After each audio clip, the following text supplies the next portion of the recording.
ഒരാള് emotionally unavailable ആകാനുള്ള കാരണങ്ങൾ എന്തൊക്കെയാണ്? കാരണങ്ങൾ അറിഞ്ഞാലല്ലേ ഒരാൾക്ക് അതിൽ വ്യത്യാസം വരുത്താനായിട്ട് പറ്റുള്ളൂ. ഇമോഷണലി അൺഅവൈലബിൾ ആവുന്നതിന് പല കാരണങ്ങളുണ്ട്. അതിന് പ്രധാനപ്പെട്ട ഒരു കാരണം ചൈൽഡ്ഹുഡ് എക്സ്പീരിയൻസ് ആൻഡ് അറ്റാച്ച്മെന്റ് സ്റ്റൈലാണ്.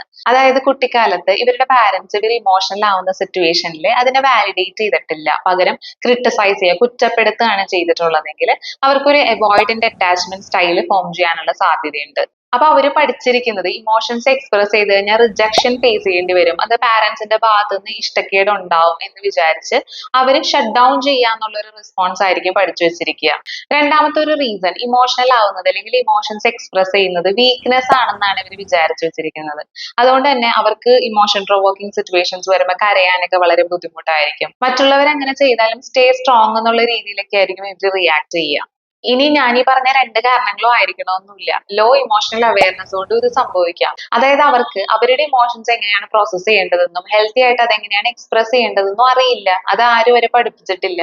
അപ്പൊ അവർ ഇന്റൻഷനലി ഷട്ട് ഡൗൺ ചെയ്യുന്നതല്ല, പകരം ഇപ്പൊ പാർട്ട്ണർ ഇമോഷണൽ ആവുമ്പോഴാണെങ്കിലും എങ്ങനെയാണ് അവരെ ഹെൽപ്പ് ചെയ്യേണ്ടത്, ഏത് രീതിയിലാണ് അവരെ വാലിഡേറ്റ് ചെയ്യേണ്ടതെന്ന് അവർക്ക് അറിയില്ല, അതിനുള്ള റിസോഴ്സസ് അവരുടെ കയ്യിൽ ഇല്ല, അല്ലെങ്കിൽ അതിനവർ എക്യുപ്ഡ് അല്ല എന്ന് പറയാം. എന്ത് കാരണം കൊണ്ടാണ് ഒരാൾ ഇമോഷണലി അൺഅവൈലബിൾ ആകുന്നത് എന്ന് മനസ്സിലാക്കി എടുത്താൽ നമുക്കൊരു പരിധി വരെ ആ ബിഹേവിയർ മോഡിഫൈ ചെയ്യാൻ സാധിക്കും.